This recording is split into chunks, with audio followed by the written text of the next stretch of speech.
इस वीडियो में हम डिस्कस करेंगे regarding chapter 20 of computer fundamentals और जो टॉपिक है दैट इज एल्गोरिदम। सबसे पहले डेफिनेशन देखते हैं एल्गोरिदम की। Definition of algorithm: the word algorithm means a set of finite rules or instructions to be followed in calculations or other problem solving operations। कोई भी प्रॉब्लम सॉल्व करने के लिए जो सेट ऑफ फाइनाइट रूल्स या instructions follow होते हैं उसी को एल्गोरिदम कहते हैं। इसकी दूसरी डेफिनेशन है a procedure for solving a mathematical problem in a finite number of steps that frequently involves recursive operations।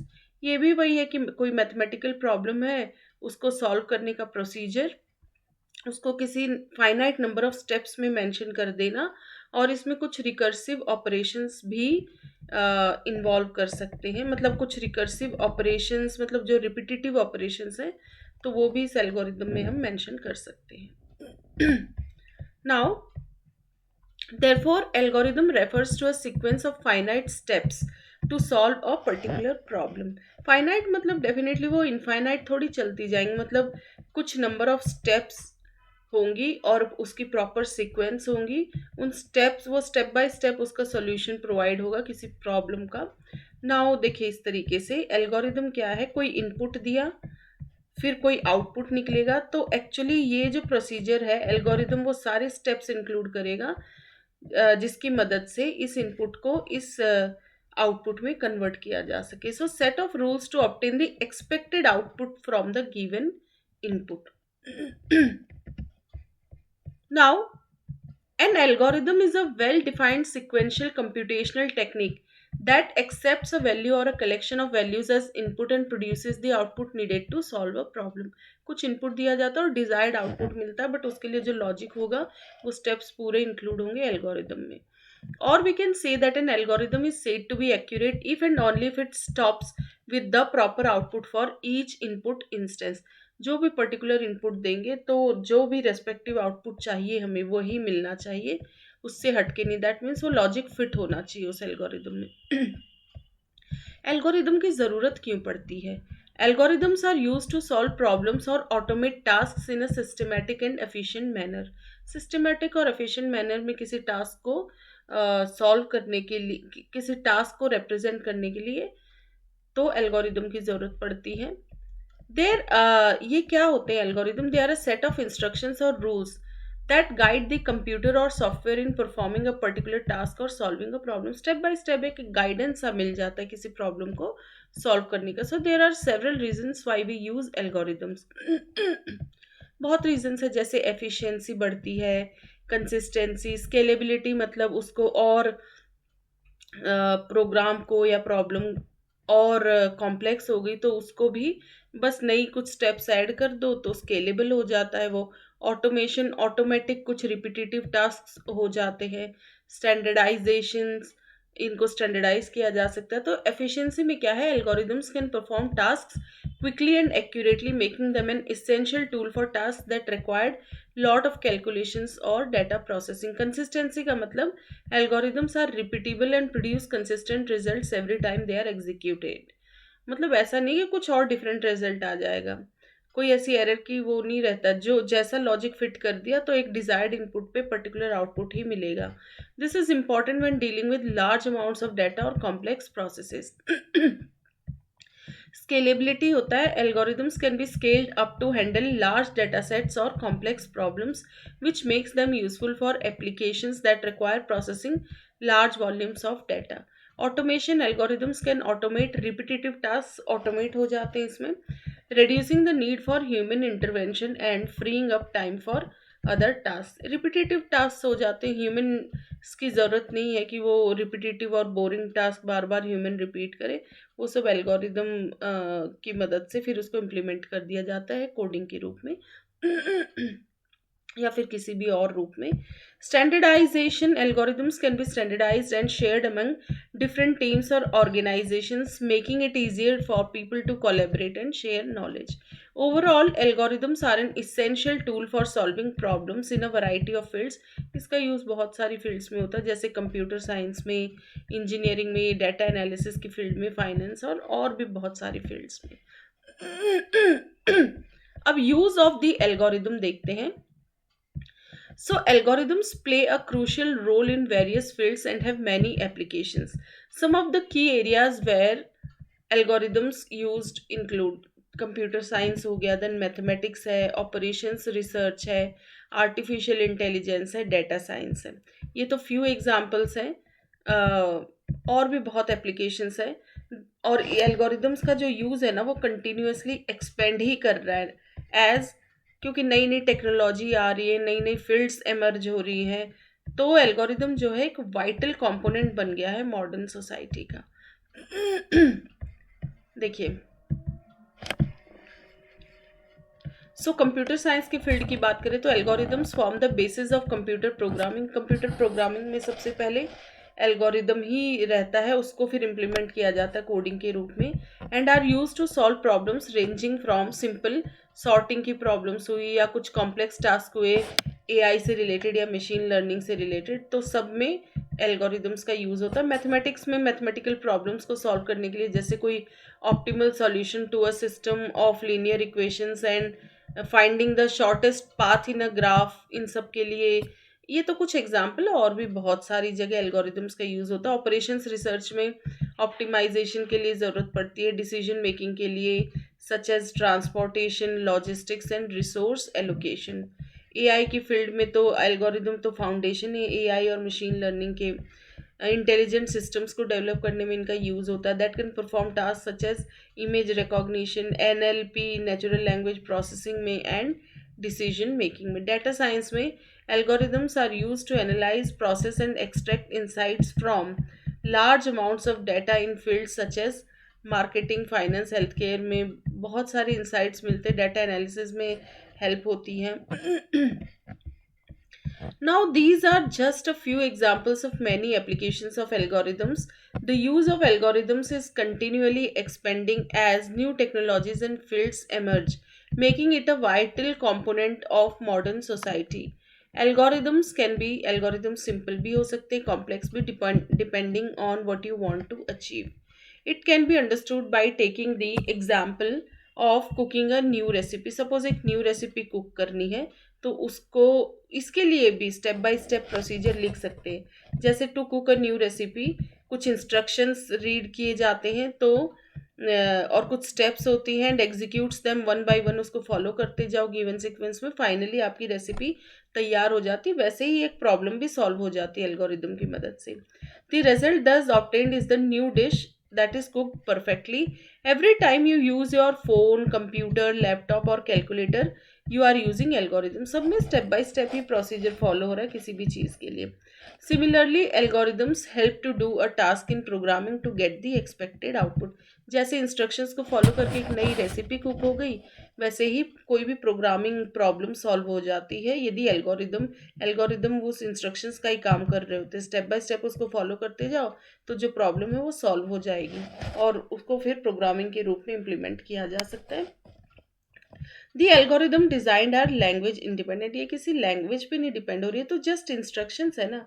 They are just plain instructions that can be implemented in any language. किसी भी language में implement कर सकते हैं, लेकिन output same रहेगा. Yet the output will be same. जैसे वो न्यू रेसिपी है, उसको चाहे इंग्लिश में इंस्ट्रक्शंस लिखो, हिंदी में लिखो, क्या फ़र्क पड़ता है, आपकी रेसिपी बन के आपको मिल जाएगी. चाहे हिंदी में इंस्ट्रक्शन पढ़े हों, चाहे इंग्लिश में या किसी और भाषा में, वो रेसिपी तो वही बनेगी जैसे इंस्ट्रक्शंस हैं. नीड ऑफ एल्गोरिदम्स का फिर से कुछ पॉइंट्स है. Algorithms are necessary for solving complex problems efficiently and effectively. Then they help to automate processes and make them more reliable, faster, and easier to perform. Algorithms also enable computers to perform tasks that would be difficult or impossible for humans to do manually. Then they are used in various fields such as mathematics, computer science, engineering, finance, and many others to optimize processes, analyze data, make predictions, and provide solutions to problems. जो हमने previous points पढ़े उसी की एक और भी तरीके से थ्योरी मेंशन्ड है यहाँ पे. ये और कॉम्पैक्ट है और समरी के रूप में बहुत इजी पॉइंट्स हैं. सो देखिए, कैरेक्टरिस्टिक्स देखते हैं एल्गोरिदम के क्या क्या होते हैं. What are the characteristics of an algorithm. So characteristics of an algorithm में क्या है, सबसे पहले है वेल डिफाइंड इनपुट्स होते हैं इसके, फिर वेल डिफाइंड आउटपुट्स भी हैं, देन क्लियर और अनएम्बिग्यूअस है. मतलब अनएम्बिग्यूटी होता है कंफ्यूजन, और अनएम्बिग्यूअस मतलब वही क्लियर. क्लियर एंड अनएम्बिग्यूअस है मतलब एक एक इंस्ट्रक्शन क्लियरली मेंशन रहता है. फाइनाइटनेस है मतलब इनफाइनाइट नहीं चलेगा, कुछ फाइनाइट नंबर ऑफ स्टेप्स होंगे. देन लैंग्वेज इंडिपेंडेंट है, किसी लैंग्वेज पर डिपेंड नहीं करता, किसी भी भाषा में लिख सकते हैं. फिजिबल है, फिजिबल मतलब जिसको इम्प्लीमेंट करना मतलब उस एल्गोरिदम को लिखना भी पॉसिबल है, फिर उसको इम्प्लीमेंट भी कर सके. ऐसा नहीं कुछ भी नहीं लिखा रहता उसमें, उसमें प्रैक्टिकली जिसको इम्प्लीमेंट किया जा सके या फिर उन इंस्ट्रक्शंस को फॉलो किया जा सके तो वो चीज़ें लिखी रहती. फिजिबल मतलब एक तरीके से पॉसिबल. ऐसा नहीं हो कि रिसोर्सेज उतनी हो ही ना पाए कि उस एल्गोरिदम को इम्प्लीमेंट किया जा सके. हर चीज़ को ध्यान में रखते हुए इंस्ट्रक्शंस लिखे जाते हैं. सो इन सारे पॉइंट्स को यहाँ पे मेंशन किया गया है. As one would not follow any written instructions to cook the recipe, but only the standard one. Similarly, not all instructions for programming are an algorithm. For some instructions to be an algorithm, algorithm किसको कहेंगे? देखिए, कुछ भी लिखने को algorithm नहीं कहेंगे. उन इंस्ट्रक्शंस में कम से कम ये कैरेक्टरिस्टिक्स होने चाहिए.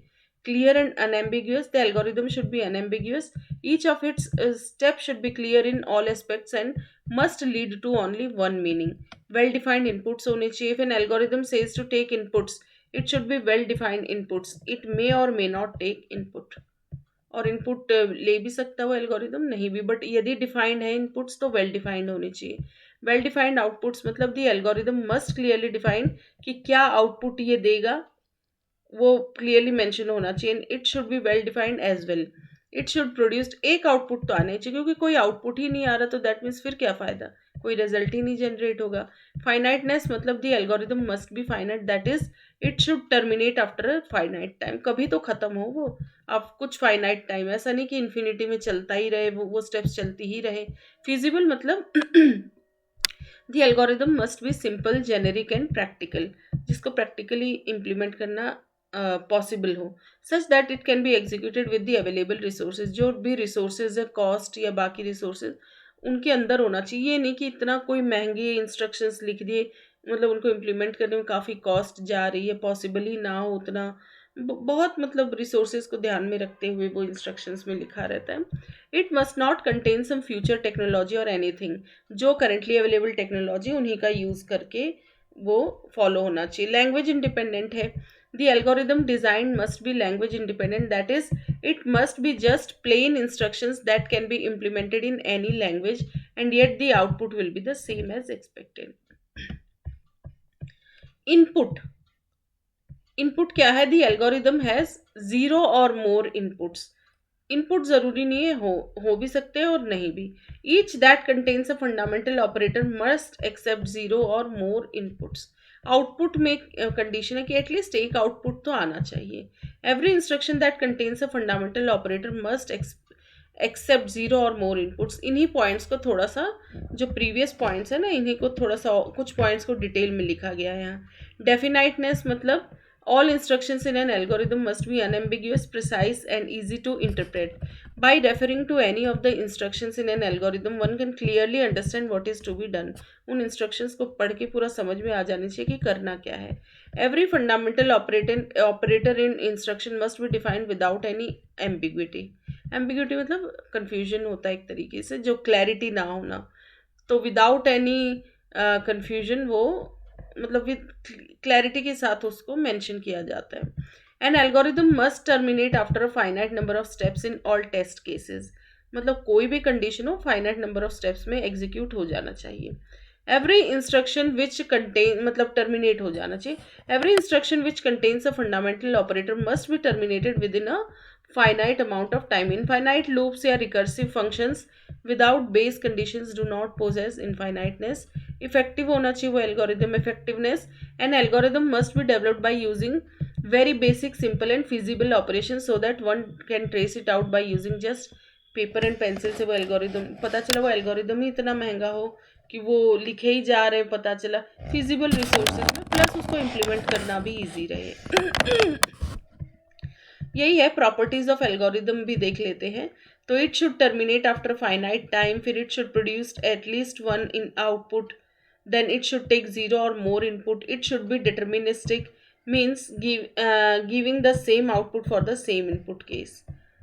Every step in the algorithm must be effective, that is her step का कोई ना कोई पर्पज होना चाहिए, ऐसे ही फालतू में स्टेप्स नहीं मेंशन होने चाहिए उसमें. तो ये हो गई properties of algorithm.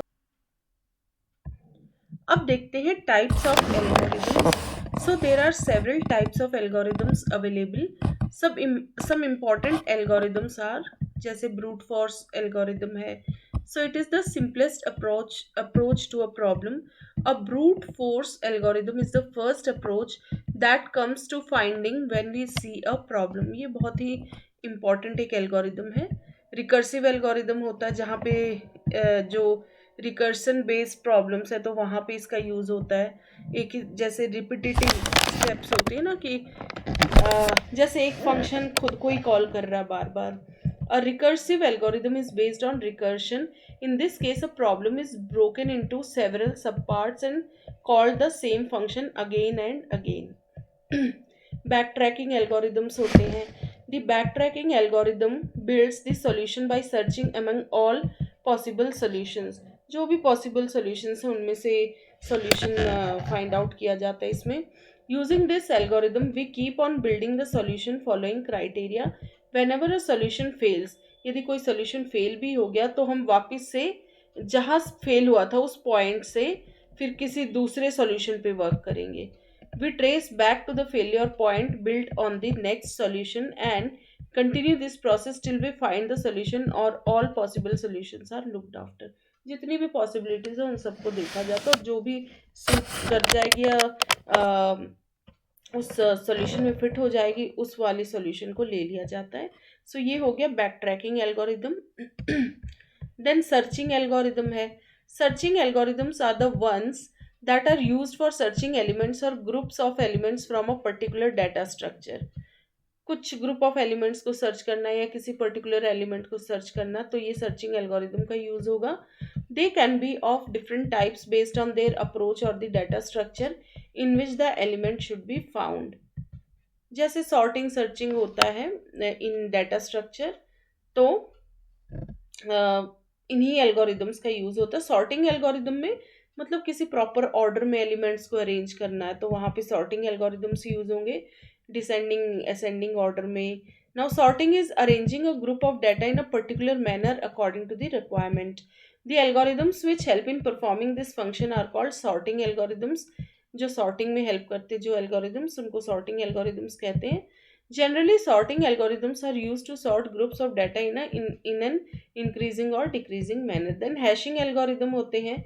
Hashing algorithms work similarly to the searching algorithm but they contain an index with a key id.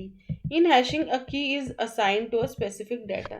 इसमें एक डाटा से रिलेटेड की जनरेट की जाती है और वो की जनरेट करने के लिए किसी हैश फंक्शन का यूज होता है. हैश फंक्शन होता है कोई मैथमेटिकल फंक्शन, उसको यूज किया जाता है उस पर्टिकुलर डाटा पे और फिर हैश फंक्शन की मदद से जो भी आउटपुट आए उसी को हैश की कहा जाता है.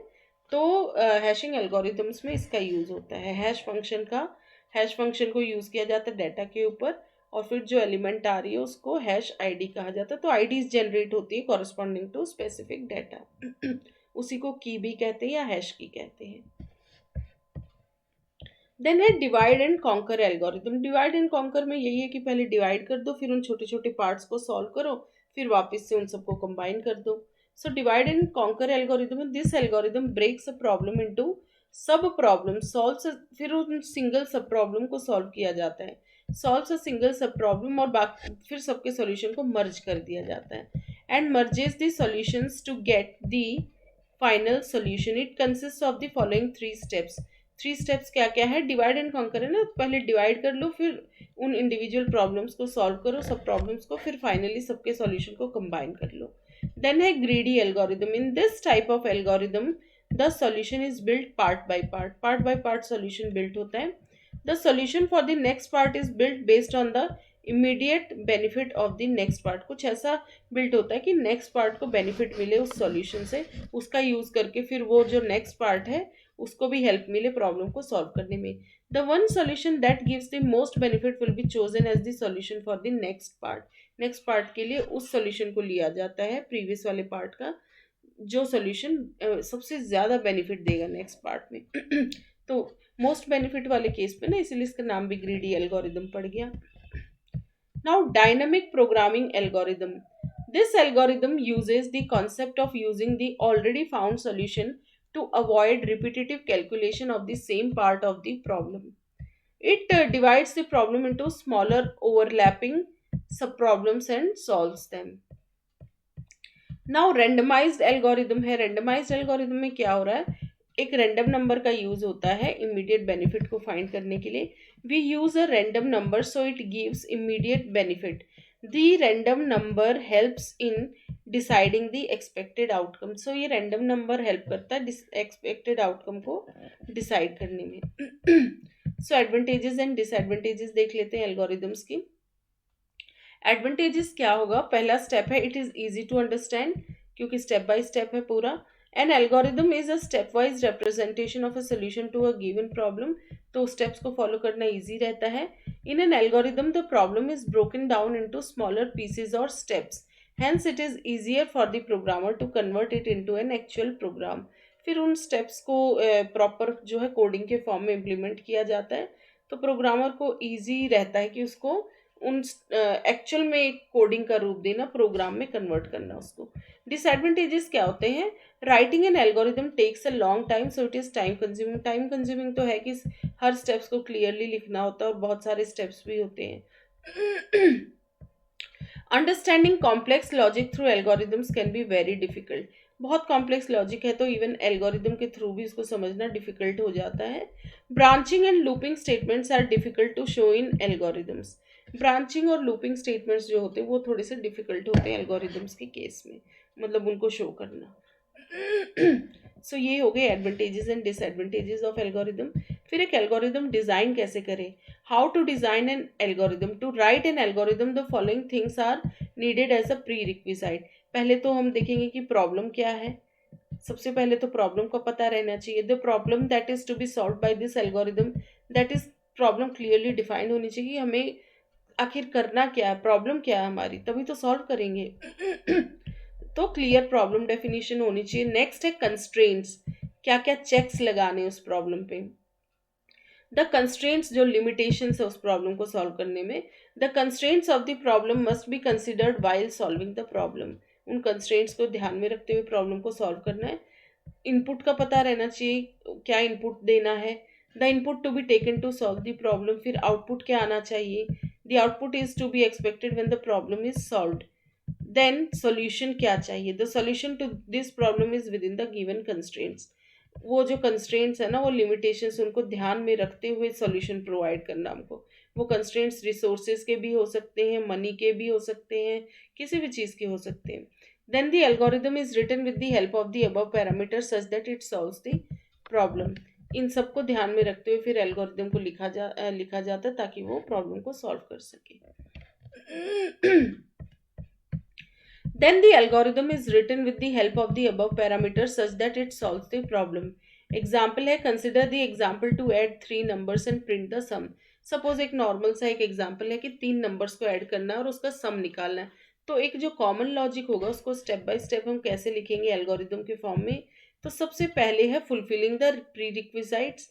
Step 1, as discussed above, to write an algorithm its prerequisites must be fulfilled. तो प्री रिक्विजाइट क्या था कि हमें प्रॉब्लम पता रहना चाहिए क्या है. The problem that is to be solve by this algorithm. तो प्रॉब्लम क्या है कि हमें 3 नंबर को ऐड करना है और उसके सम को प्रिंट करना है. Add 3 numbers and print their sum. Print मतलब उसका आउटपुट लेना. The constraints of the problem that must be considered while solving the problem. Constraints को ध्यान में रखना है वाइल सॉल्विंग द प्रॉब्लम। अब कंस्ट्रेंट क्या है? The numbers must contain only digits and no other characters. Digits होने चाहिए, नंबर्स की बात करें हम, इसमें कैरेक्टर नहीं आने चाहिए, ये कंस्ट्रेंट है। Now the input to be taken to solve the problem. Input के लिए क्या है? 3 नंबर्स हमें एज एन इनपुट चाहिए। The 3 numbers to be added. Output क्या है? सम चाहिए उसका। The output to be expected when the problem is solve. The sum of the 3 numbers taken as input that is a single integer value. इसका output sum क्या है? Single integer value चाहिए ना, क्योंकि तीनों ऐड होके जो वैल्यू मिलेगी वो सिंगल ही तो होगी। The solution to this problem in the given constraints. Solution given constraints को ध्यान में रखते हुए, मतलब कोई कैरेक्टर नहीं होना चाहिए उसमें, तीनों इंटीजर होने चाहिए। The solution consist of adding the 3 numbers. तो ऐड किसकी मदद से कर सकते हैं हम?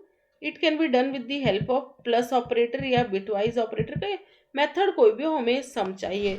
मोस्ट कॉमनली तो यही ऐड के लिए तो क्या होता है, एडिशन वाले ऑपरेटर का यूज, प्लस ऑपरेटर का। तो पहला क्या हो गया, हमने प्री रिक्विजाइट्स तो पूरे कर दिए। दूसरा स्टेप क्या है? एल्गोरिदम को डिजाइन करना। Designing the algorithm. Now let's design the algorithm with the help of the above prerequisites. तो अब हम एल्गोरिदम स्टार्ट करते हैं। Algorithm to add 3 numbers and print their sum. तो पहला स्टेप स्टार्ट, एंड डेफिनेटली बिल्कुल last वाला end, इसके बीच में सारे स्टेप्स आएंगे। ठीक है, तो सबसे पहला है कि डिक्लेयर 3 इंटीजर वेरिएबल लेंगे हम, उनको हमने नाम दे दिया num1 num2 and num3। Now take the 3 numbers to be added. इन्हीं को एज एन इनपुट लेंगे हम। Take the 3 numbers to be added as inputs in variables. इनको असाइन कर देंगे, मतलब इन नंबर्स को, ये इंटीजर नंबर्स है तो जैसे प्रोग्राम में आप लिखते हैं int x int y int z, इस तरीके से। तो int num1 int num2 int num3, इस तरीके से इनको 3 नंबर्स को हम एज एन इनपुट ले लेंगे। नाउ फोर्थ है डिक्लेयर एन इंटीजर। फिर एक इंटीजर वेरिएबल सम लेंगे ताकि उसमें इन तीनों का सम हम स्टोर कर सकें। To store the resultant sum of the 3 numbers. जैसे 3 वेरिएबल्स क्या क्या लिया आपने, int num1 int num2 int num3। फिर आप इनपुट कराएंगे यूजर से, फिर sum equal to num1 plus num2 plus num3। तो सम भी क्या होगा, एक इंटीजर वेरिएबल इंट सम। फिर लॉजिक लेंगे हम। लॉजिक क्या है कि तीनों नंबर को ऐड कर देना है। ऐड दी 3 नंबर्स, मतलब num1 plus num2 plus num3, और इसको किस वेरिएबल को असाइन कर देना, सम को। तो sum equal to num1 plus num2 plus num3, ये हमारा लॉजिक हो गया। तो add the 3 numbers and store the result in the variable sum. इन्हीं स्टेप्स को देखिए इंग्लिश लैंग्वेज में पूरा सेंटेंस की तरह डिस्क्राइब कर दिया बस।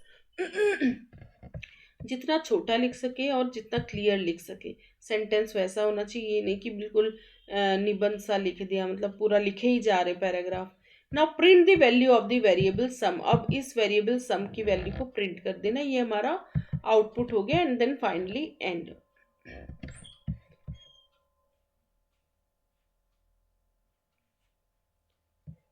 नाउ स्टेप 3 है testing the algorithm by implementing it. अब इसको किसी प्रोग्रामिंग लैंग्वेज में हम इम्प्लीमेंट कर देंगे। So to test the algorithm let's implement it in C language. Suppose C language में इसको हम इम्प्लीमेंट करना चाह रहे हैं। So let's see. तो ठीक है, सी लैंग्वेज में जैसे इसको हम देखना चाह रहे हैं, then C program to add 3 numbers. किसी लैंग्वेज में सेम एल्गोरिदम को हम इम्प्लीमेंट कर रहे हैं with the help of designed algorithm. तो वही hash include standard input output dot h. फिर इंट मेन, 3 वेरिएबल्स हमने ले लिए, num1 num2 एंड num3। ठीक है, इधर लिख दिया। फिर इंट सम। फिर यूजर से इनपुट लेंगे, एंटर द फर्स्ट नम, पर स्कैन %d एम्परसेंड num1 में आ जाएगा। वो प्रिंट एफ करने के लिए क्या करेंगे, %d, फिर ये n तो नेक्स्ट लाइन के लिए है num1। फिर पूछा जाएगा एंटर दी सेकंड नंबर, फिर %d ये एम्परसेंड num2 में यूजर 2, मतलब ये इनपुट लिया जाएगा। प्रिंट एफ num2 ये प्रिंट करने के लिए, ऐसे थर्ड नंबर। फिर कैलकुलेट दी सम, उसका सम कैलकुलेट किया जाएगा प्लस ऑपरेटर का यूज करके। और फाइनली सम को इधर डिस्प्ले कर दिया गया है। ठीक है, फाइनली ये sum of the 3 numbers is %d and then sum. तो ये हमने इस एल्गोरिदम को प्रोग्राम के रूप में इम्प्लीमेंट कर दिया। तो ये था स्टेप 3, उसको इम्प्लीमेंट करना, testing the algorithm by implementing it, कि वो किसी भी लैंग्वेज में हो सकता है। और इसका आउटपुट क्या आएगा, सपोज फर्स्ट नंबर 0 दे दिया, सेकंड नंबर 0 और थर्ड नंबर कुछ भी दे सकते हैं हम इसमें, सम किया तो वो भी नेगेटिव में ही आएगा। आप कुछ और नंबर दे सकते हैं इसमें, सपोज सम 1 में 1 दे दिया, 2 में 2 और यहाँ पे 3, तो 1 + 2 + 3 कितना होगा 6, तो इधर आउटपुट आ जाएगा 6।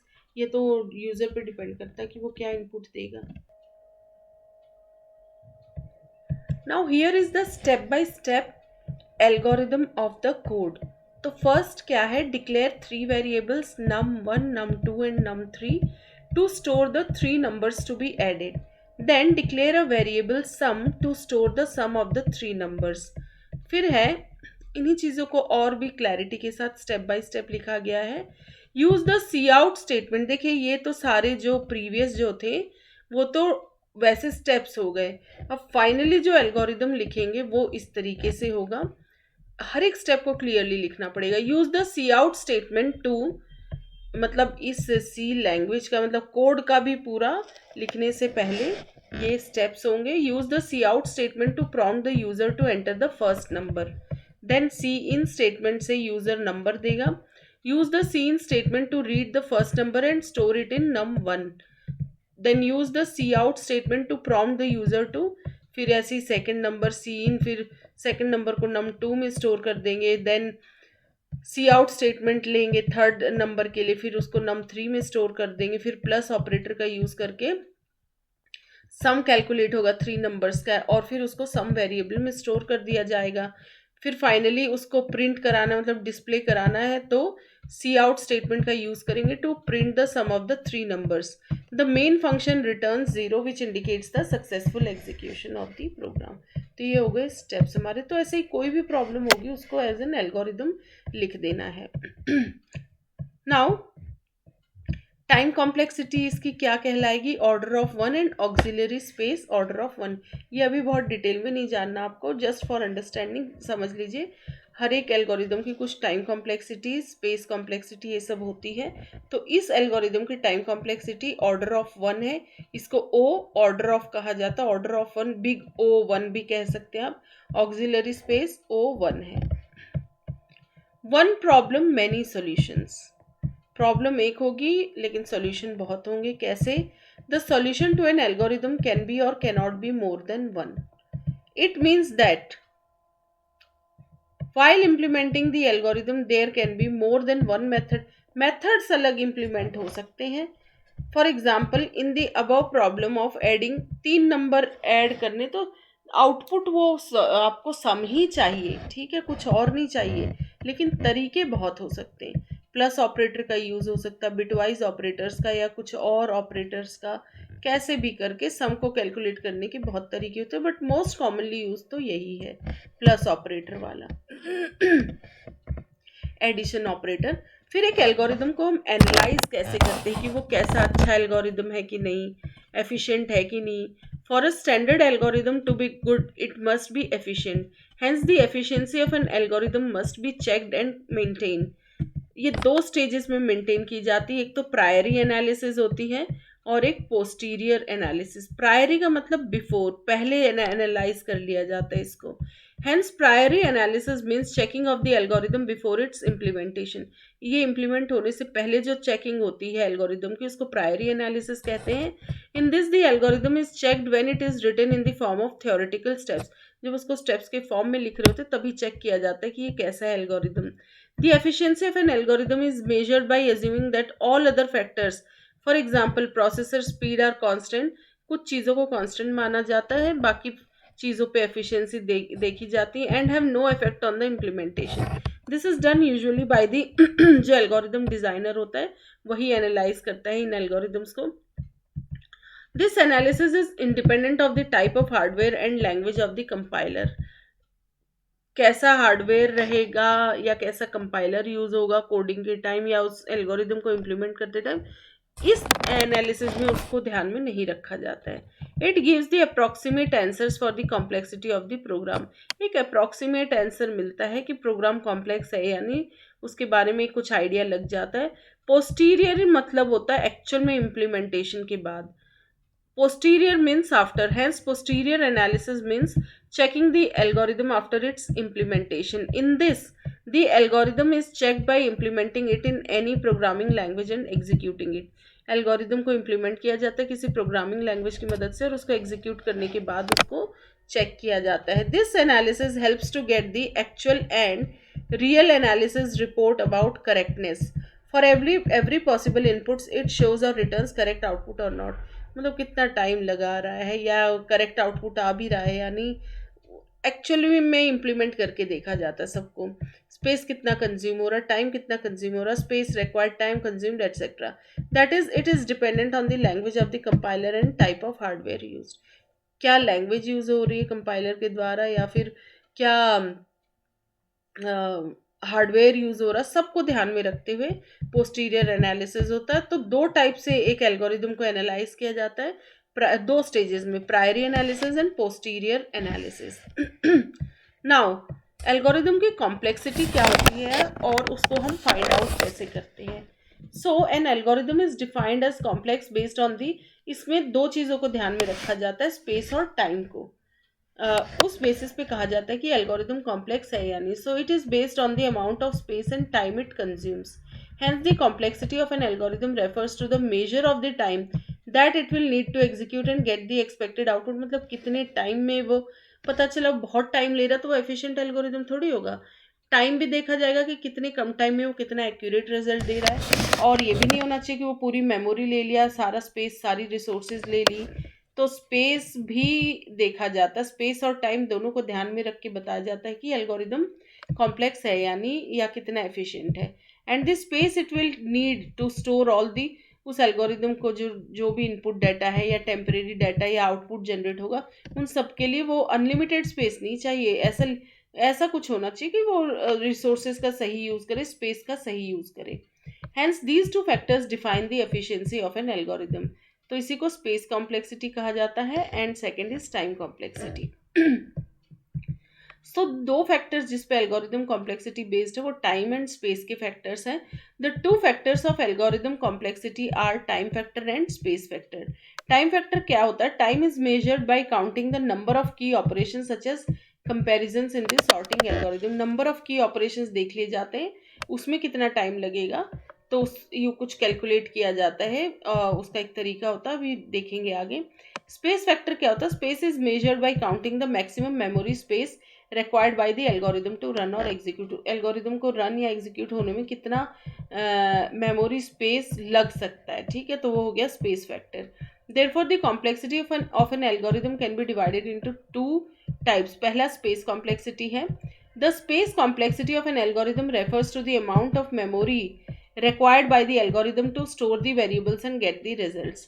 अब वेरिएबल्स क्या क्या स्टोर होंगे, इनपुट्स के या बीच में प्रोसेसिंग के टाइम जो ऑपरेशंस हो रहे हैं या output. How to calculate space complexity. Space complexity कैसे कैलकुलेट करते हैं वो देखते हैं हम. The space complexity of an algorithm is calculated by determining the following two components. एक fixed part कहलाएगा, एक variable part. Fixed part मतलब this refers to the space that is required by the algorithm. ये वो space होगा जो algorithm के द्वारा चाहिए, जैसे input variables, output variables, program का क्या size है, etc. Variable part क्या होता है? This refers to the space that can be different based on the implementation of the algorithm. ये implement होते वक्त जो difference आएगा space में, memory utilization में, ये वो वेरिएबल पार्ट होता है. फॉर एग्जाम्पल जो भी टेम्परेरी वेरिएबल्स हैं या डायनेमिक मेमोरी जो एलोकेट हो रही है at run time, recursive stack space etcetera. Therefore space complexity उसको एस पी करके लिख दिया गया है. कोई एल्गोरिदम पी है सपोज, तो उसकी स्पेस कॉम्प्लेक्सिटी मतलब एस पी, उसको यही कहा जाएगा फिक्स पार्ट और variable part. C plus S P 1. C क्या है? फिक्स पार्ट है, और ये एस आई पी तो वो एल्गोरिदम है प्रॉब्लम एल्गोरिदम पी है, एल्गोरिदम का नाम है पी. तो एस 1 का मतलब क्या होगा? इज दी, ये वेरिएबल पार्ट हो गया किसका? पी का, एल्गोरिदम का. Which depends on instance characteristic I. और ये जो वेरिएबल पार्ट है वो उस पर्टिकुलर इंस्टेंस पे, मतलब उस मोमेंट पे क्या क्या चीज़ें हो रही है, temporary variables, dynamic memory allocation, वो कितना स्पेस ले रहे हैं, तो उस पर्टिकुलर इंस्टेंस पे डिपेंड करता है, इसलिए आई लिखा गया है।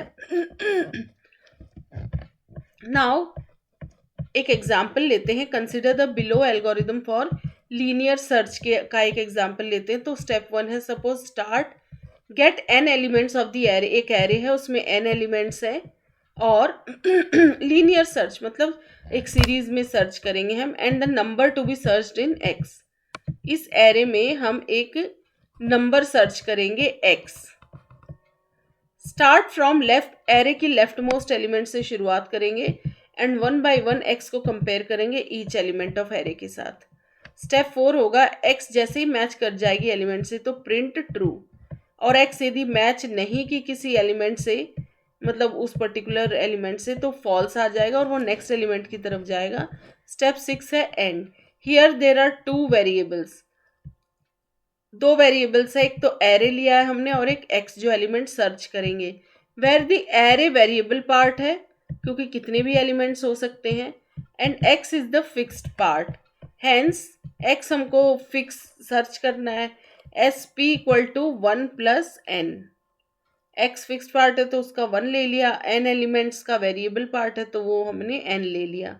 सो the space complexity depends on n, तो स्पेस कॉम्प्लेक्सिटी किस पे डिपेंड कर रही है, देखिए कांस्टेंट को हम इग्नोर कर रहे हैं, या वेरिएबल पार्ट क्या है n, तो नंबर ऑफ एलिमेंट्स पे ये कॉम्प्लेक्सिटी डिपेंड कर रही है। Now space depends on data types of, फिर क्या डाटा टाइप है गिवन वेरिएबल का, जैसे इंट डाटा टाइप कम स्पेस लेता है, कैरेक्टर ज़्यादा लेगा, इस तरीके से मतलब कैरेक्टर भी कम लेता है, इंट फिर डबल जो है फ्लोट है वो ज़्यादा लेंगे, and constant types and it will be multiplied accordingly. तो स्पेस तो डाटा टाइप पे भी डिपेंड करता है और कितने एलिमेंट्स है उस पर भी डिपेंड करता है। तो स्पेस कॉम्प्लेक्सिटी क्या हो गई, 1 प्लस एन, फिक्स पार्ट 1 था, n variable part. Time complexity क्या है, the time complexity of an algorithm refers to the amount of time required by the algorithm to execute and get the result, उस algorithm को execute करने में कितना time लग रहा है और क्या रिजल्ट आने में कितना वक्त लग रहा है। This can be for normal operations, conditional if else statements, loop statements, इन सब में जो भी कैलकुलेशंस में टाइम लग रहा है, या कंडीशंस चेकिंग में, या जो लूप चल रहा है, इटिरेशंस हो रहे हैं, तो उन सब पे टाइम तो लगता ही है, तो उनको देखते हुए टाइम कॉम्प्लेक्सिटी डिटरमाइन की जाती है। How to calculate time complexity, the time complexity of an algorithm is also calculated by determining the following two components, वही कांस्टेंट पार्ट होगा और वेरिएबल पार्ट होगा। तो constant time part and variable time part. Constant time part में क्या होगा, any instruction that is executed just once comes in this part, जो कोई भी इंस्ट्रक्शन सिर्फ एक बार एग्जीक्यूट हो रहा है तो वो कांस्टेंट पार्ट में आ जाएगा। वेरिएबल पार्ट में जैसे रिपीटिशन में कोई इंस्ट्रक्शन एग्जीक्यूट हो रहा तो वो वेरिएबल में आएगा। तो कांस्टेंट पार्ट में क्या है, फॉर एग्जांपल इनपुट आउटपुट आया, इफ एल्स आया, स्विच स्टेटमेंट आया, कोई अरिथमेटिक ऑपरेशन मतलब कोई कैलकुलेशन हो रहा है, तो ये सब कांस्टेंट टाइम पार्ट में आएंगे। वेरिएबल टाइम पार्ट में क्या आएगा, any instruction that is executed more than once, जैसे एन टाइम्स एक ही इंस्ट्रक्शन एग्जीक्यूट हो रहा है, तो ऐसे सारे इंस्ट्रक्शंस इस पार्ट में आएंगे वेरिएबल पार्ट में, जैसे कोई लूप्स हो गया, रिकर्शन हो गया, ये सब। तो टाइम कॉम्प्लेक्सिटी पी, एक एल्गोरिदम है पी, तो उसकी टाइम कॉम्प्लेक्सिटी क्या होगी, टी पी होगा, वही कांस्टेंट पार्ट, और टी आई ऑफ पी मतलब सी कांस्टेंट पार्ट है, टी पी आई इज ये वेरिएबल पार्ट है एल्गोरिदम का, और ये किस पर डिपेंड करता है, आई इंस्टेंस पे, मतलब उस पर्टिकुलर मोमेंट पे, and depends on the instance characteristic I, उस मोमेंट पे क्या क्या प्रोसेसिंग हो रही है, क्या क्या कितना टाइम लग रहा है। तो टीपी क्या होगा, TP equal to constant part plus variable part, मतलब TP plus C plus T of I, variable part of algorithm, जो किस पे बेस्ड है, आई इंस्टेंस पे। जैसे एक एग्जांपल लेते हैं, in the algorithm of linear search about, जो हमने पहले देखा लीनियर सर्च का, स्पेस कॉम्प्लेक्सिटी तो देख ली, टाइम कॉम्प्लेक्सिटी क्या होगी, स्टेप वन की बात करें तो क्योंकि एक ही इंस्ट्रक्शन है तो इसको कांस्टेंट टाइम लेंगे। स्टेप 2 में क्या हो रहा है देखिए, get n elements of array, n elements चाहिए हमको, तो टेकिंग एन इनपुट्स, ये वेरिएबल टाइम है, वो एन इनपुट्स कितने भी हो सकते हैं, इंटीजर टाइप हो सकता है, डबल टाइप हो सकता है, इसमें टाइम लग जाएगा लेने में। थर्ड स्टेप है वेरिएबल टाइम है, till the length of array n. यहाँ पे सर्चिंग हो रही है एक तरीके से, एक्स एलिमेंट को एरे पे सर्च किया जा रहा है, तो इसमें भी वेरिएबल टाइम लगेगा कि एरे कितना बड़ा है, फिर किस इंडेक्स से, कौन से इंडेक्स पे है वो। स्टेप 4 फिर से सिंगल इंस्ट्रक्शन है, देखिए x matches an element print true, तो इसको कांस्टेंट टाइम लिख दिया गया है। ऐसे स्टेप 5 कांस्टेंट टाइम, स्टेप 5 में एक्स नहीं मैच करता तो फॉल्स हो जाएगा, ये भी मतलब है ही नहीं उस एरे में, फिर कांस्टेंट टाइम। फिर स्टेप 6 वो भी कांस्टेंट टाइम है, देखिए स्टेप 6 तो एंड हो रहा है तो दिस इज कांस्टेंट।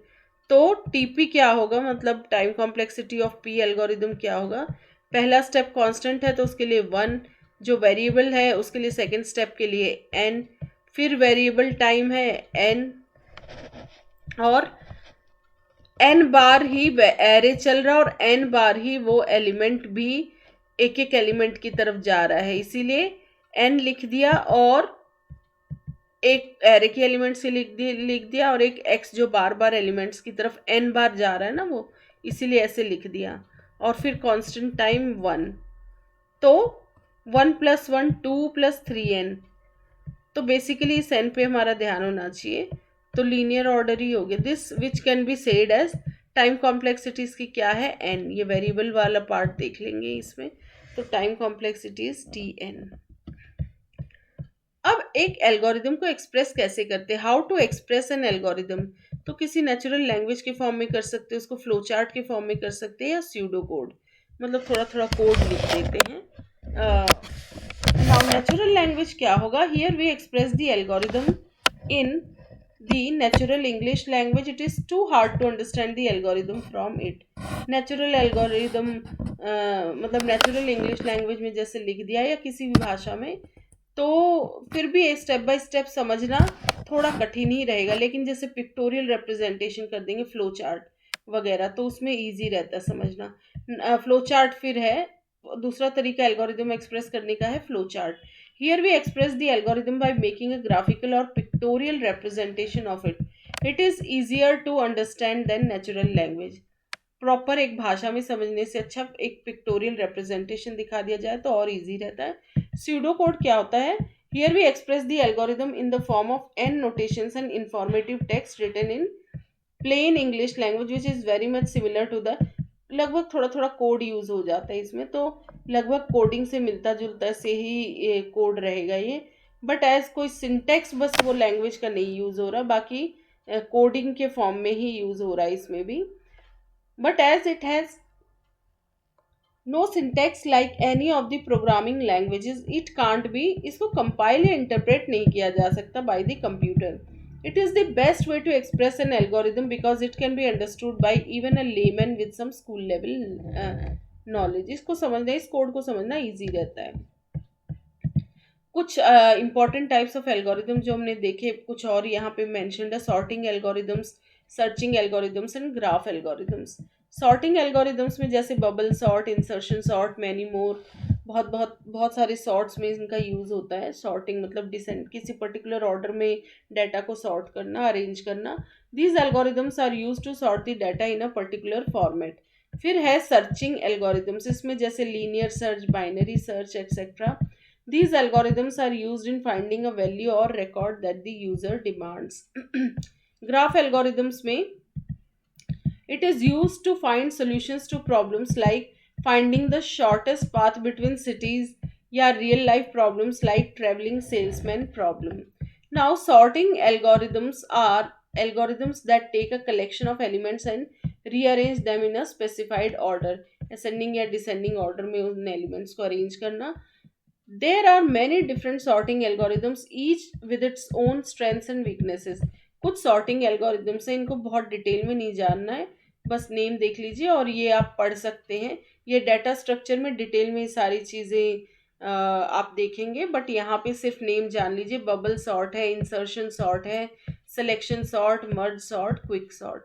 बाकी इसको एक बार आप वीडियो पॉज करके रीड कर सकते हैं, बट एज ऑफ नाउ बहुत डिटेल जानने की ज़रूरत नहीं इसको, but for your understanding you can read it.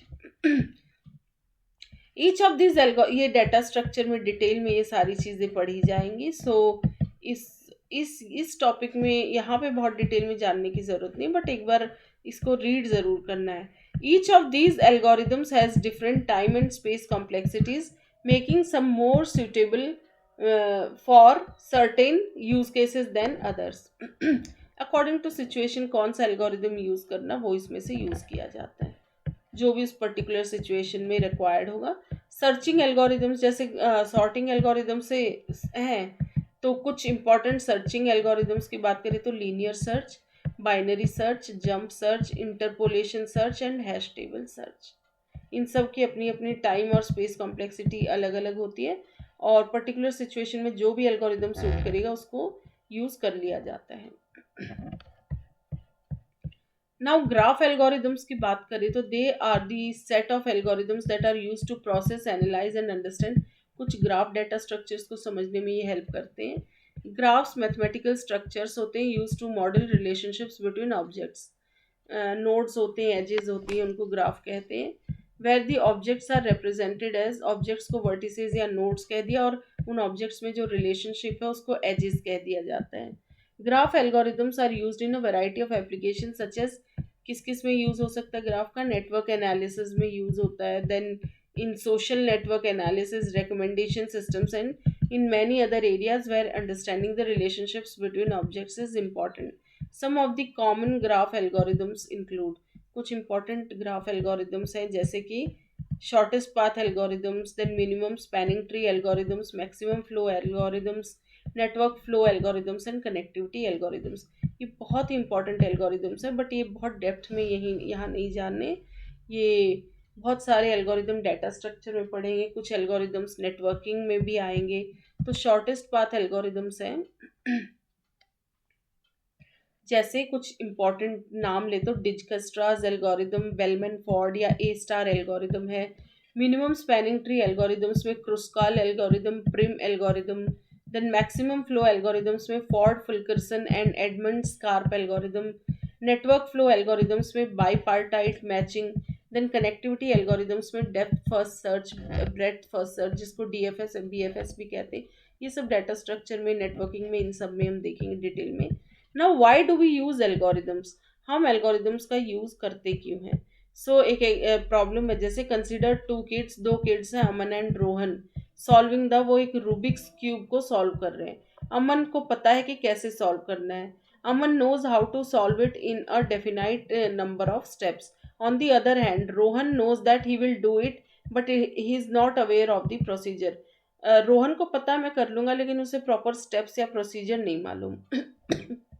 Aman solves the cube within 2 minutes. Aman को 2 मिनट लगे सॉल्व करने में, क्योंकि उसको क्लैरिटी थी स्टेप बाय स्टेप करना क्या है. Whereas Rohan is still stuck and by the end of the day he somehow manage to solve it. Solve तो हो जाता, but end of the day मतलब इतना टाइम लग गया. Might have cheated as the procedure is necessary. So the time required to solve with a procedure या algorithm is much more effective than that without any procedure. Hence the need of an algorithm is a must. तो algorithm हमें इसीलिए चाहिए कि step by step पता रहता है तो easy रहता है. In terms of designing a solution to an IT problem, कोई IT problem है तो उसका solution यदि डिज़ाइन करना, तो computers are fast and not infinitely fast. The memory may be inexpensive but not free. Memory free तो नहीं है ना, तो प्रॉपर यूटिलाइजेशन होना चाहिए उसका, तो स्टेप बाय स्टेप अच्छा एल्गोरिदम होना चाहिए. So computing time is therefore a bounded resource and so is the space in memory. तो टाइम और स्पेस दोनों को ध्यान में रखते हुए एक एल्गोरिदम को डिज़ाइन किया जाता है. So we should use these resources wisely, and algorithms that are efficient in terms of time and space will help you do so. Algorithm की मदद से हम इस टाइम और स्पेस को अच्छे से यूटिलाइज कर सकते हैं. रिसोर्सेज का अच्छा यूटिलाइजेशन होता है, तो एफिशिएंट यूज हो जाता है रिसोर्सेज का with the help of algorithms. So creating an algorithm वो हमने देखा पहले. फिर से ये कुछ थ्योरी बार बार रिपीटेड है, बट आप कोई भी थ्योरी लिख सकते हो उसमें. Since the algorithm is language independent, we write the steps to demonstrate the logic behind the solution to be used for solving a problem. तो यहाँ पे जैसे but before writing an algorithm keep the following points in mind. वही कि algorithm clear और अनएम्बिग्यूअस होना चाहिए. फिर इनपुट्स ज़ीरो या फिर मोर वेल डिफाइंड इनपुट्स होने चाहिए, एक या एक से अधिक वेल डिफाइंड आउटपुट्स होने चाहिए, स्पेसिफिक नंबर ऑफ स्टेप्स के बाद एल्गोरिदम रुक जाना चाहिए, एल्गोरिदम्स मस्ट स्टॉप और and after finite number of steps, in an algorithm step by step instruction should be supplied and they should be independent of any computer code. Algorithm code से independent होना चाहिए, implement किसी में कीजिए, क्योंकि algorithm तो normal step by step procedure है। Example है algorithm to multiply two numbers and print the result. तो यहाँ दो नंबर्स को हम मल्टीप्लाई करेंगे, जैसे a इंटू बी, और एक वेरिएबल सपोज c है, तो c में उसको हम पुट कर रहे हैं, c equal to a into B. तो इसके लिए एल्गोरिथम कैसे लिखेंगे, स्टेप 1 जैसे स्टार्ट हो गया। स्टेप 2 में get the knowledge of input, here we need 3 variable चाहिए, A and B user input होंगे, सी में उसका हम रिजल्ट लेंगे, C equal to A into B. तो 3 वेरिएबल में से 2 तो यूजर इनपुट हो गए और C will hold the result A और बी का। स्टेप 3 में declare A B C variable को डिक्लेयर किया जाएगा। स्टेप 4 में ए और बी इनपुट लिया जाएगा from user, take input for A and B variable from the user. Step 5 में know the problem and find the solution using operators, data structures and logic, जो भी लॉजिक अप्लाई करना वो step 5 में, और आगे जो भी स्टेप्स होंगे वो वहाँ पे मेंशन कर लेंगे। वी नीड टू मल्टीप्लाई, तो यहाँ लॉजिक क्या होगा, we need to multiply A and B variables, so we use multiply है तो स्टार ऑपरेटर यूज होगा, और फिर रिजल्ट को किसको असाइन किया गया है, सी को। तो ये हो जाएगा लॉजिक, या आप सिंपल ऐसे भी लिख सकते हैं, C equal to A star B. पर ये असाइन करने के लिए यहाँ पे असाइनमेंट वाला वो सिंबल दे दिया कि ये मल्टीप्लाई होकर किसको असाइन हो गया, रिजल्ट सी को। नाउ स्टेप 6 है check how to give output, here we need to print दिया, अब हम सी को प्रिंट कर देंगे, मतलब जो आउटपुट आया है मल्टीप्लिकेशन का, देन एंड। तो ये हो गया हमारा algorithm to multiply two numbers. फिर और एक एग्जांपल देखते हैं। Write an algorithm to find the maximum of all the elements present in the array. तो पहले स्टार्ट द प्रोग्राम, फिर एक वेरिएबल मैक्स लेंगे और उस मैक्स में suppose first element of array को हम डाल देंगे, और हम अगली नेक्स्ट एलिमेंट से कंपेयर करते चले जाएंगे। Compare max with other elements using loop, one by one element से वो हम चेक करेंगे कि max, if max less than array element, जिस भी एरे एलिमेंट वैल्यू पे हम हैं, यदि वो मैक्स की वैल्यू उससे कम है, हमें क्या मैक्सिमम चाहिए ना, तो यदि कम है तो कुछ नहीं करेंगे हम, चेंज मैक्स, ये कम है मैक्स, दैट मीन्स ये नई एरे एलिमेंट ज़्यादा मैक्स से, तो मैक्स में हम उस एलिमेंट को ले लेंगे, चेंज मैक्स टू, अब वो नई वैल्यू को हम न्यू मैक्स वैल्यू ले लेंगे। अब मैक्स वैल्यू किसको ले लेंगे, नई वाली को।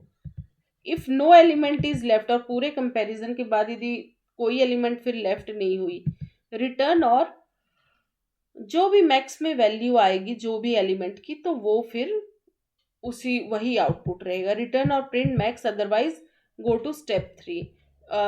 यदि एरे नहीं फिनिश हुआ तो ऐसे स्टेप 3 में जाके element by element same process repeat होगा, और फाइनली एंड ऑफ सॉल्यूशन।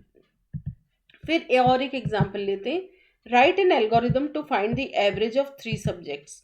मतलब इसमें 3 सब्जेक्ट S1 S2 S3 है, तो एवरेज के लिए क्या लेंगे, S1 plus S2 plus S3 divided by 3। तो हमने क्या किया, स्टार्ट दी प्रोग्राम, फिर declare and read 3 subject, 3 subject लिए, एंड कैलकुलेट दी, अब इनका सम कैलकुलेट करेंगे, sum of all the 3 subjects, calculate the sum of all the 3 subject values and store result in sum variable में इसको store कर लेंगे, sum equal to S1 plus S2 plus S3। फिर step 4 क्या है, divide sum by 3 and assign it to average variable, तो ये logic use करेंगे, average equal to sum by 3।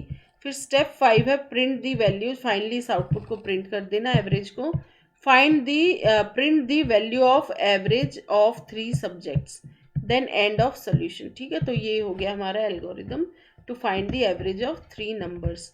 फिर वही जो एल्गोरिदम की कॉम्प्लेक्सिटी की हमने बात की थी, तो complexity in algorithm refers to the amount of resources, मतलब टाइम और मेमोरी, टाइम एंड स्पेस, उसको कैलकुलेट किया जाता है, required to solve a problem और perform a task. The most common measure of complexity is basically time complexity है most common measure, which refers कितना वक्त लग रहा है एल्गोरिदम को, which refers to the amount of time an algorithm takes to produce a result as a function of the size of the input. Memory complexity या space complexity जिसको कहते हैं, it refers to the amount of memory, मतलब वो कितना space ले रहा है मेमोरी में, कितनी मेमोरी यूटिलाइज कर रहा है वो एल्गोरिदम.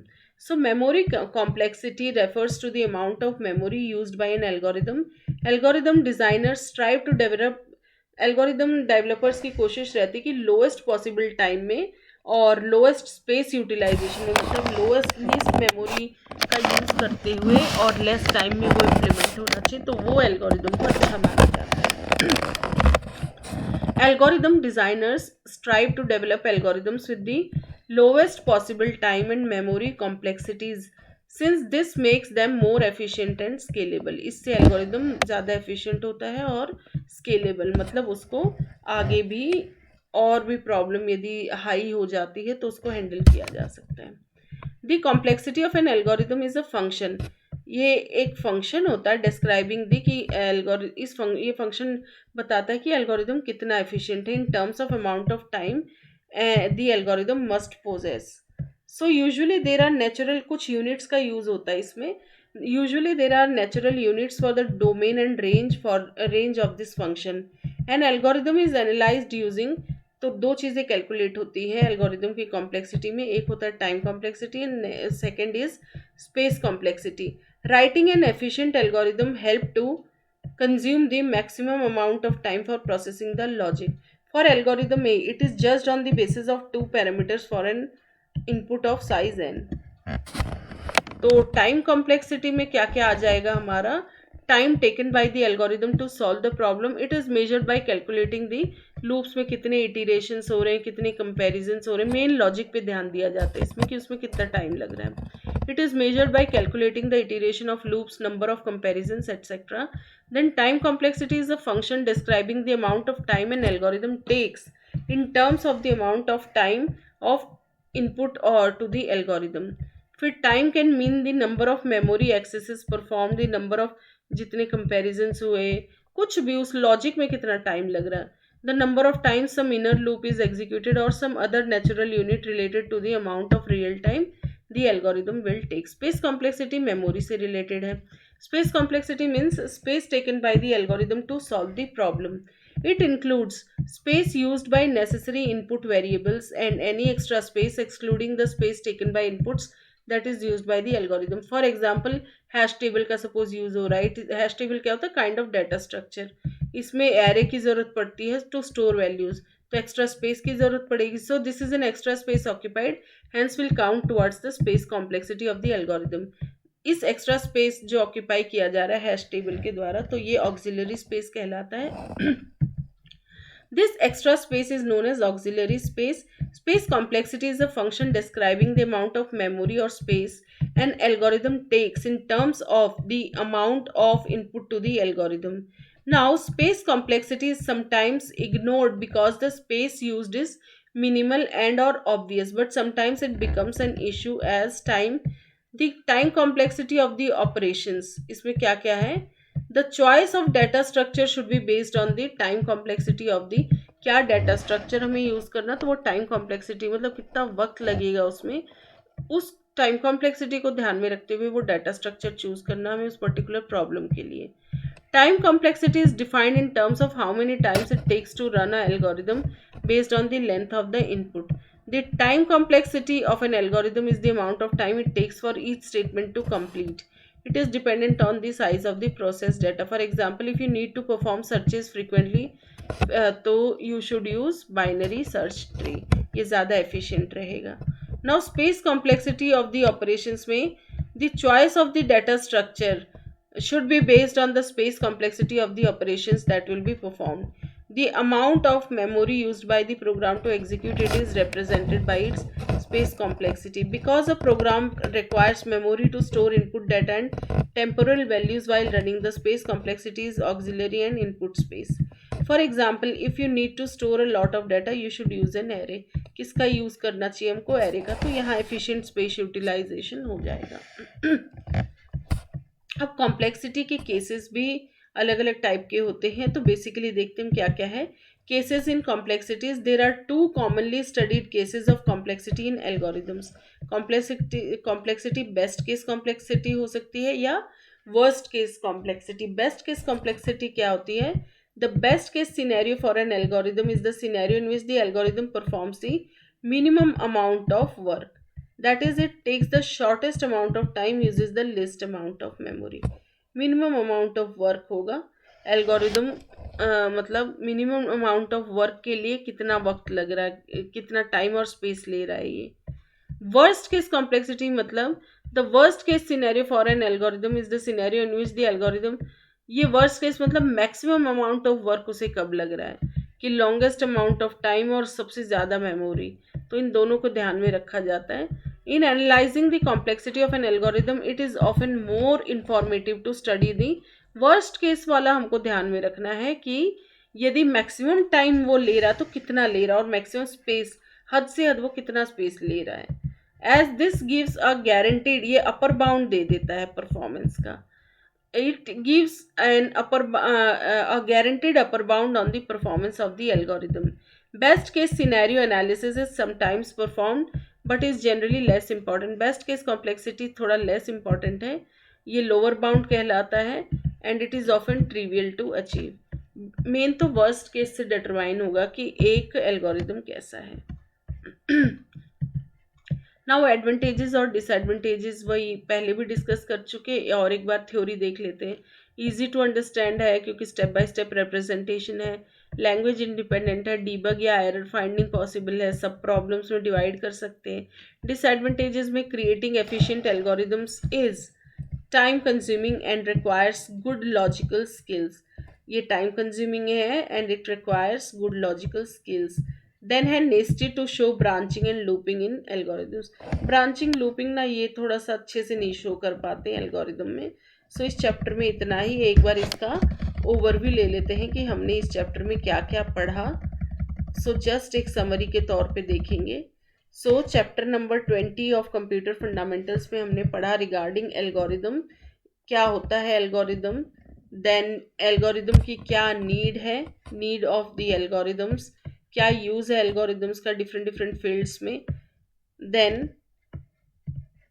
थ्योरेटिकल पॉइंट्स कुछ कुछ रिपीट भी किए हैं, आपको जो सुविधा लगे वो लर्न कर सकते हैं। एक एल्गोरिदम की क्या क्या कैरेक्टरिस्टिक्स हैं, देन प्रॉपर्टीज़ क्या है एल्गोरिदम की, फिर टाइप्स ऑफ एल्गोरिदम्स क्या क्या हैं, मोस्ट कॉमन टाइप्स यहाँ डिस्कस्ड हैं, फिर एडवांटेजेस डिसएडवांटेजेस है, एल्गोरिदम को कैसे डिज़ाइन किया जाए, स्टेप बाय स्टेप वो मेंशन्ड है, कुछ प्रोग्राम्स है कि कैसे इम्प्लीमेंट किया गया है, और एक एल्गोरिदम को कैसे एनालाइज करते हैं, तो priori analysis and posterior analysis.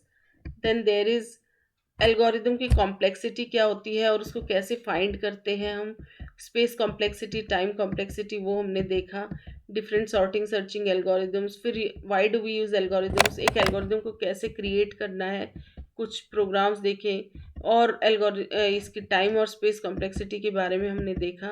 Then cases in complexity में best case complexity and worst case complexity देखा, फिर एडवांटेजेस डिसएडवांटेजेस। सो इस वीडियो में इतना ही। Thank you so much.